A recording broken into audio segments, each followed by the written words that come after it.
When my own family stole my emergency fund to fund my cousin's degree, I had no choice but to take legal action. Full story. The notification from my banking app made my heart stop. Warning. Account balance below emergency threshold. I blinked hard, hoping I'd misread it, but the numbers didn't lie. My carefully maintained emergency fund of $42,000 had dwindled to just over $3,000. My name is Michelle, and until that moment, I thought I had my life perfectly organized. At 32, I'd spent years building that safety net, living frugally and saving every extra dollar I could. Now, staring at my phone screen in my apartment's kitchen, my hands started to shake. I immediately called the bank. There must be some mistake, I said, pacing back and forth. I haven't made any large withdrawals. The representative's voice was sympathetic but firm. I'm showing several transfers over the past 3 months, ma'am, all authorized using your credentials. What? That's impossible. I grabbed my laptop and logged into my account. The transaction history showed multiple transfers to an account I didn't recognize. Can you tell me who owns the receiving account? The account belongs to Elizabeth Diaz, my Aunt Elizabeth. My coffee mug slipped from my hand, shattering on the kitchen floor. I never authorized these transfers. Never. I called my parents immediately, my voice shaking. Mom, what's going on with my emergency fund? Why is Aunt Elizabeth receiving my money? The long pause that followed told me everything. Honey, my mother started, her voice small. We needed to help Regina with her college tuition. She got into that prestigious program she wanted. You what? I practically screamed. How did you even get access to my account? Remember when you were sick last year? You gave me your banking passwords to help manage your bills. The betrayal hit me like a physical blow. I'd been bedridden with pneumonia for weeks, and my mother had helped manage my finances temporarily. I'd trusted her completely. That money was for emergencies, I said, my voice breaking. My emergencies. Family helps family, Michelle. My father's voice suddenly joined the call. Regina needed the money more than you did. You're established. You have a good job. Stop. I cut him off. You had no right. This is theft. Don't be dramatic, my mother said. Regina's future is at stake. She's family. I ended the call and immediately dialed my best friend Jade. She answered on the second ring. They stole my emergency fund, I said, my voice hollow. My own family stole over $38,000 from me to pay for Regina's college. They did what? Jade's outrage was exactly what I needed. Michelle, that's not just morally wrong. It's illegal. You need to call a lawyer. But they're family, I whispered, echoing my mother's words even as they made me sick. Family doesn't steal from family, Jade said firmly. Listen to me. If you don't take action now, they'll never respect your boundaries. They'll keep taking and taking. My phone buzzed with a text from Regina. Please understand, cousin. This opportunity means everything to me. Mom and Aunt said you'd want to help. I threw my phone onto the couch. They didn't even ask me, Jade. They just took it. Like, I didn't matter. Like, all my hard work meant nothing.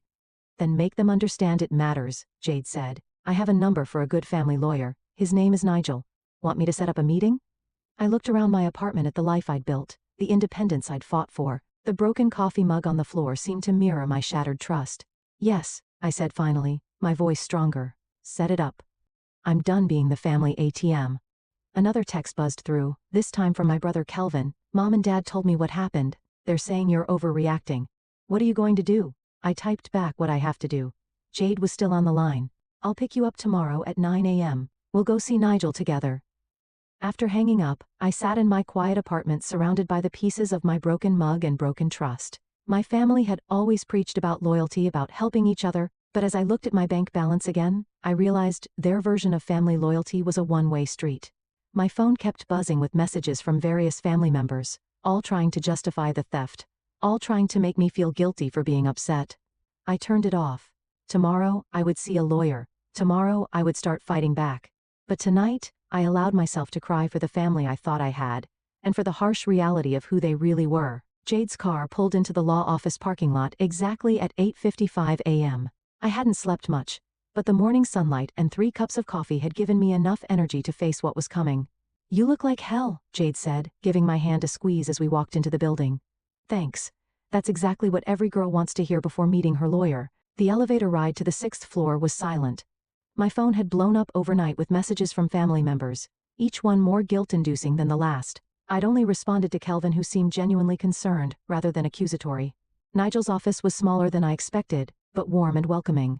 The lawyer himself was an older man, with kind eyes that hardened when I explained my situation. Let me get this straight, he said, leaning forward in his chair. Your mother used passwords you provided during an illness to transfer money from your personal emergency fund to your aunt's account, without your knowledge or consent. Yes, I said, pulling out my phone. I have screenshots of all the transactions. They took $38,750 over 3 months. Jade, sitting beside me, spoke up. And they're not even sorry. They're acting like Michelle's the bad guy for being upset about it. Nigel's expression darkened. This is a clear case of financial fraud, regardless of family ties. However, he paused, looking at me carefully. Are you prepared for what pursuing legal action against your family might mean? What do you mean?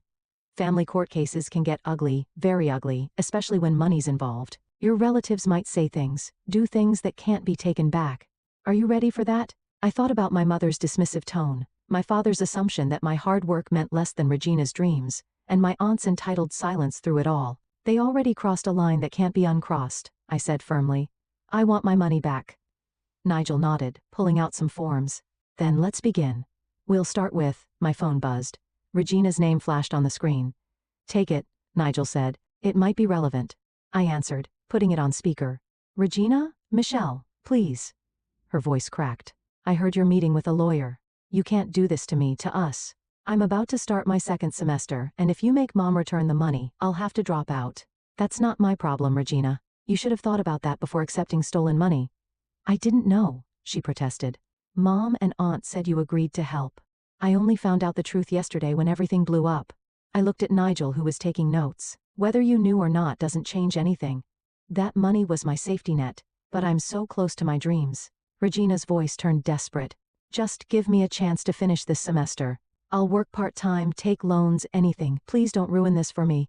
Jade grabbed my hand as I closed my eyes. Regina, I'm sorry, but I can't trust any promises right now. You need to talk to your mom about this. Mom's crying. She says you're destroying the family over money. Is that what you want? Nigel cleared his throat, signaling me to wrap it up. What I want is my money back, I said firmly. What happens after that is up to your mom. Goodbye, Regina. I hung up, my hands shaking. Jade immediately pulled me into a hug. You did great, she whispered. Nigel finished his notes and looked up. That call actually helps our case. Your cousin essentially admitted the money was taken without your knowledge. Now let's discuss our strategy. For the next hour, we went through the legal process. Nigel explained how we'd first send a formal demand letter, giving them a chance to return the money before filing a civil suit. What if they refuse? I asked. Then we go to court. With the evidence we have, the unauthorized transfers, their admissions, and your documented history of saving this money, we have a strong case. As we wrapped up the meeting, my phone buzzed again. A text from Kelvin. Just talk to Regina. She's a mess. But I get why you're doing this. Can we meet? I think there's more to this story than anyone's telling. I showed the message to Nigel. Meet him, he advised. Information is power. Just don't make any promises or agreements without consulting me first. Outside the office, Jade hugged me again. Want me to come with you to meet Kelvin? I shook my head. I need to do this part alone, but thank you for everything. That's what best friends are for. She smiled. Keep me posted. As I watched her drive away, I texted Kelvin back. Coffee shop on 5th Street, 1 hour. The war for my emergency fund was officially beginning, and I needed all the allies I could get. The coffee shop was busy when I arrived, but I spotted Kelvin immediately in our usual corner booth. He looked tired, his usually neat hair disheveled, and he was nervously shredding a paper napkin. You look about as good as I feel, I said, sliding into the seat across from him. Yeah. Well, it's been a rough couple of days. He pushed a coffee toward me. Already ordered your usual. I wrapped my hands around the warm cup. So what's this other story I need to hear? Kelvin glanced around before leaning forward. It's worse than you think, Michelle. Aunt Elizabeth isn't just using your money for Regina's tuition. She's been running a whole scheme. What do you mean? Remember how she always bragged about Regina getting that full scholarship? There was no scholarship. She's been taking money from different family members, playing them against each other, making up stories about emergency needs. My stomach dropped. How do you know this? Because she tried it with me first, he admitted, looking ashamed. 3 months ago she came to me asking for money for Regina's special program fees. When I said I couldn't afford it, she started guilt-tripping me about family loyalty. That's when I started digging. The bell above the coffee shop door chimed and we both jumped. It was just another customer, but Kelvin's paranoia was starting to make sense. How many others? I asked. At least 3 cousins and Uncle Rob. Each thinks they're the only one helping. Each got a different story. He pulled out his phone and showed me a series of messages. Look at these texts, from Aunt Elizabeth to our cousin Sarah. She told her Regina needed money for medical bills. I scrolled through the messages, my anger building. Does Regina know about all this? I don't think so. Not everything, but he hesitated. But what? She's not as innocent as she pretends. I overheard her and Aunt Elizabeth arguing last week. Regina was demanding more money for some spring break trip, saying she deserved it after playing her part so well. The coffee in my stomach turned sour. Playing her part? Those tears on the phone earlier, the desperate college student act? She's been doing that with everyone and Elizabeth scams. I pushed my coffee away feeling sick. Why didn't you tell me sooner? I was gathering evidence, he said, pulling out a USB drive, bank statements, text messages, recordings of conversations. I was planning to confront Aunt Elizabeth myself, but then this happened with your money, and he slid the drive across the table. I think your lawyer could use this. The bell chimed again. This time Regina walked in. She froze when she saw us, then straightened her shoulders and marched over. Having a nice family meeting without me? She asked, her voice dripping with sarcasm. Sit down, Regina, I said coldly. We need to talk about your acting career. Her face paled slightly, but she sat. I don't know what you mean. Cut the act, Kelvin snapped. We know about the fake scholarship, the multiple stories, the spring break demands, all of it. Regina's facade cracked. You don't understand the pressure I'm under. Mom's been planning my whole life since I was born. The right school, the right program, the right connections. Do you know what it's like to have your entire future mapped out by someone else? So you decided to help her steal from your family? I asked. I didn't steal anything. I just played along, made things easier. Mom said everyone was happy to help, that it was all arranged. Happy to help? I pulled up my bank statement. Does this look arranged to you? They drained my emergency fund without even asking. Regina's eyes widened at the numbers. I didn't know it was that much. Mom said it was just a few thousand from each person. Well, she lied, Kelvin said. Just like she lied about everything else. Regina's lower lip trembled, but this time I could see the calculation behind it. What are you going to do? I'm going to get my money back, I said firmly. And now, thanks to Kelvin, I can help everyone else get their money back too. You'll destroy Mom, Regina whispered. No, Regina. Your mom destroyed herself when she decided to steal from her family. Regina stood up abruptly, her chair scraping against the floor. I won't help you hurt her, I can't. As she stormed out, Kelvin turned to me. What now? I picked up the USB drive. Now we take this to Nigel, and then we call a family meeting. All the cousins, Uncle Rob, everyone. It's time they knew the truth. It's going to get ugly, he warned. It already is ugly, I said standing up, but at least now we can fight back with the truth. Nigel's office was crowded with family members 2 days later. Uncle Rob paced by the window while our cousins Sarah and Marcus sat rigidly on the small couch.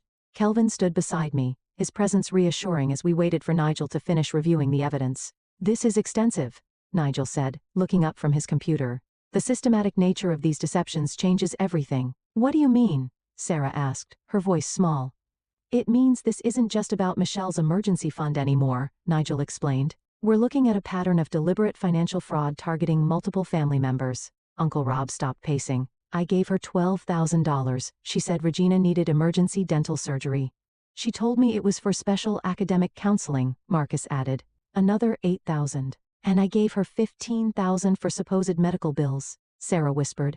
I took out a personal loan for that. Nigel typed rapidly on his keyboard. That brings the total to over $73,000, not including Michelle's $38,000. The room fell silent as the number sank in. Over $100,000 stolen from family through elaborate lies. I can't believe Regina was part of this, Sarah said, shaking her head. She seemed so genuine when she called to thank me. She's a better actress than we thought, Kelvin replied bitterly. The crying, the gratitude, the promises to pay it back, all rehearsed. My phone buzzed. A message from my mother. Why are you doing this to your aunt, to Regina? We raised you better than this. I showed the message to Kelvin, who snorted. Yeah, they raised us, to be honest, except when they're the ones lying. Nigel cleared his throat. I've prepared individual civil suits for each of you, but I recommend we present them as a united case. It strengthens our position. What about criminal charges? Uncle Rob asked. That's an option, but it would mean involving the police. Are you all prepared for that possibility? Before anyone could answer, the office door burst open. Aunt Elizabeth stood there, Regina hovering behind her. So, this is your little conspiracy meeting? Aunt Elizabeth's voice was sharp. Turning my own family against me? You did that yourself. I stood up facing her. When you decided to steal from all of us. Steal? I borrowed money for my daughter's future, for your cousin's education. Then why lie? Sarah demanded, finding her voice. Why make up different stories for each of us? Regina stepped forward. Mom, what is she talking about? Don't act innocent now, Kelvin snapped. We have proof you were in on it. Regina, Nigel intervened calmly. Would you like to see the evidence? The multiple stories, the different amounts, your recorded conversations about playing your part? Regina's face crumpled. Mom, you said everyone knew. You said they all agreed. Of course, they agreed, Aunt Elizabeth shouted. They just didn't know they were agreeing, but it was for you, baby. Everything was for you. I never wanted this, Regina whispered. Not like this. Nigel stood up. Mrs. Diaz, I suggest you leave now and contact your own lawyer. We'll be filing our suits this afternoon. You wouldn't dare, Aunt Elizabeth hissed. We're family. Family doesn't steal from family. I quoted my mother's words back at her. Isn't that what you always taught us? Regina suddenly turned to her mother. How much? How much did you take from everyone? It doesn't matter. Over $100,000, Marcus cut in. That's how much your mother stole from us. Regina staggered back like she'd been slapped. 100,000. Mom, what have you done? What I had to do. Aunt Elizabeth grabbed Regina's arm. Come on, we're leaving. These people clearly don't understand family loyalty. But Regina pulled away. No, I'm not going anywhere with you. She turned to Nigel. I want to make a statement about everything I know. Regina, Aunt Elizabeth's voice cracked. You can't. I can and I will. Regina's voice was steady for the first time. I'm tired of the lies, Mom. Tired of being your excuse. As Aunt Elizabeth fled the office, Regina sat down heavily in an empty chair. I'll tell you everything. How she planned it, who else she targeted, all of it. Nigel pulled out a fresh legal pad. Start from the beginning. I looked around the room at Sarah wiping away tears, at Marcus staring at his hands, at Uncle Rob finally sitting down exhausted, at Kelvin standing strong beside me, at Regina, preparing to confess everything. This wasn't how family was supposed to be. But maybe through all this pain and betrayal, we could build something stronger, something honest. Okay, Regina took a deep breath. It started 2 years ago when Mom first found out about the college program. The courthouse mediation room felt too small for the tension it contained. I sat between Kelvin and Jade, facing Aunt Elizabeth and her lawyer across the table. Regina had chosen to sit at the end, belonging to neither side anymore. Before we begin, the mediator said, I want to remind everyone that this is an attempt to resolve this matter without going to trial. Mrs. Diaz has requested this meeting to propose a settlement. Aunt Elizabeth's lawyer, a sharp-faced woman named Miss Peters, cleared her throat. My client is prepared to offer a payment plan to resolve this unfortunate misunderstanding. Misunderstanding, Jade muttered under her breath. I squeezed her hand to keep her quiet. We propose monthly payments of $500 to each affected party, Miss Peters continued, until the full amount is repaid. Nigel leaned forward. At that rate, it would take over 16 years to repay the full amount. That's not acceptable. It's what I can afford. Aunt Elizabeth spoke for the first time, her voice trembling. I've already taken out a second mortgage on my house. What about the money you took? I asked. Where did it all go? Regina shifted uncomfortably. The college program only cost about $40,000. The rest went to maintaining appearances, Aunt Elizabeth cut in. Regina needed to look the part to fit in with her wealthy classmates. The right clothes, the right car, the right apartment. So you stole from your family to keep up with the Joneses? Kelvin's voice was ice cold. That's your excuse? You don't understand the pressure? No. You don't understand. I slammed my hand on the table, making everyone jump.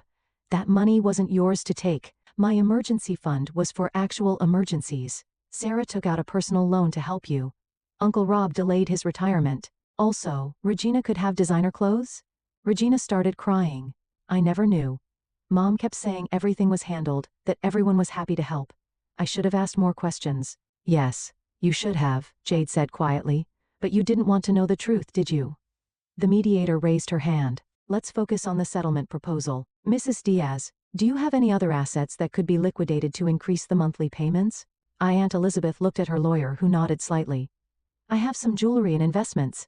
The jewelry and investments combined are worth approximately $60,000, Miss Peters added. Nigel consulted his notes. That would still leave over $40,000 to be repaid.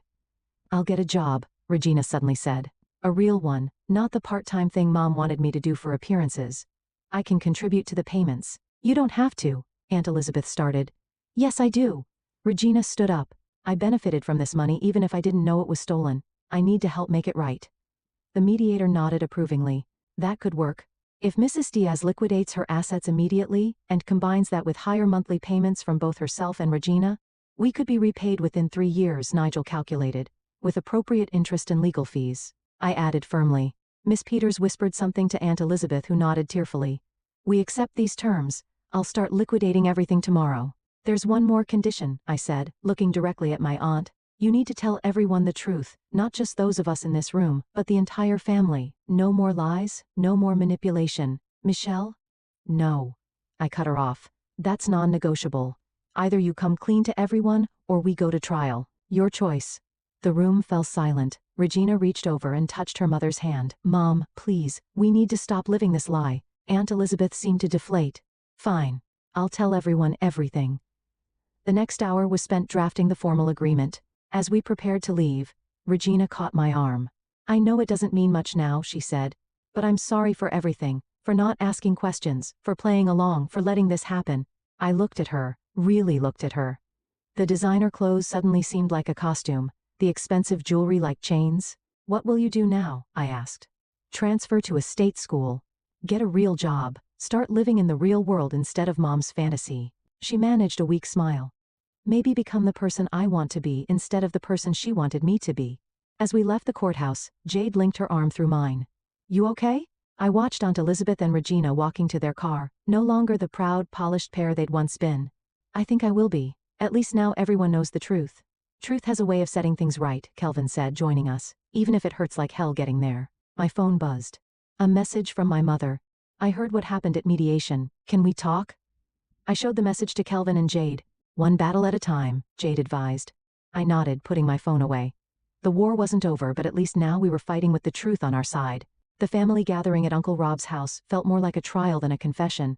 Everyone was there, cousins, aunts, uncles, even distant relatives who'd heard whispers of the scandal. Aunt Elizabeth stood in the center of the living room, looking smaller than I'd ever seen her.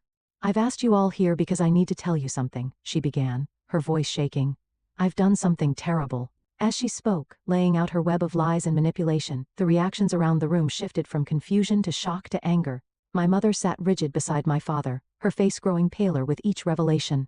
You told me Regina needed money for medical treatments, Uncle Rob's wife said, standing up. We emptied our vacation fund for that, and you told us it was for special academic programs, another cousin chimed in. We trusted you. Regina, sitting in the corner, kept her head down as the accusations flew. She'd changed in the weeks since the mediation. Gone were the designer clothes and perfectly styled hair. She looked more real somehow in her simple jeans and t-shirt.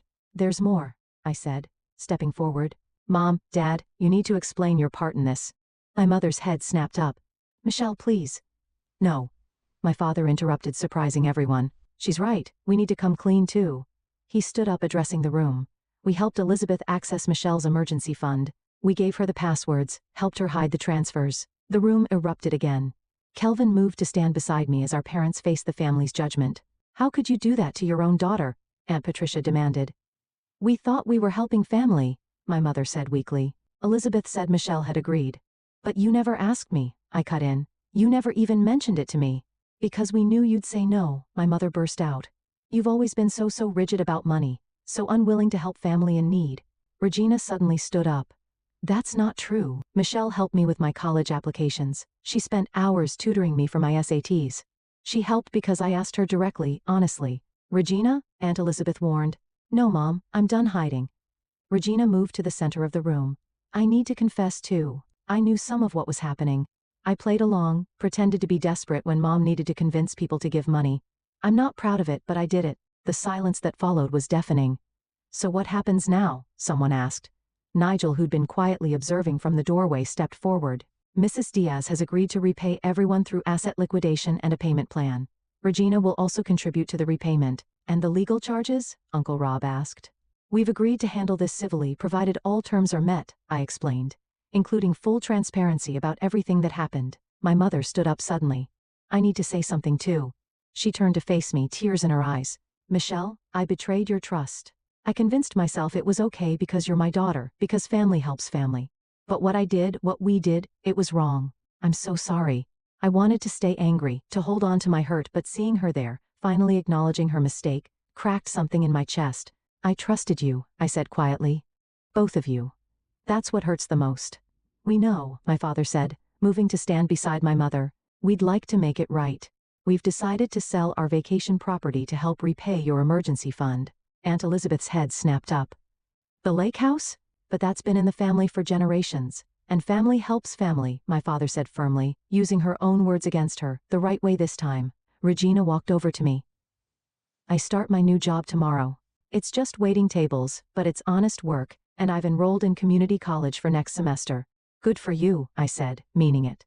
The rest of the evening was a blur of tears, accusations, and eventually, tentative steps toward reconciliation. As family members began to leave, each stopping to hug me or whisper apologies, Kelvin nudged my shoulder. Look, he said, pointing to where Regina and my mother were talking quietly in the corner. Think they'll be okay? Eventually, I said. Once they learn to live in reality instead of fantasy. Jade, who'd been my silent support throughout the evening, squeezed my hand.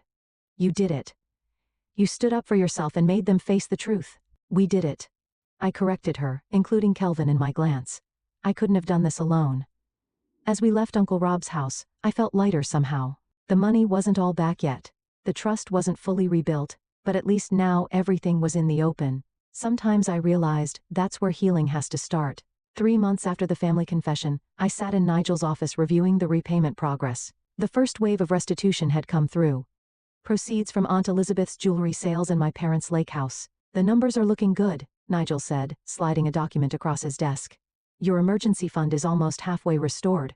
I scanned the figures, noting the regular deposits from both Regina and Aunt Elizabeth's wages.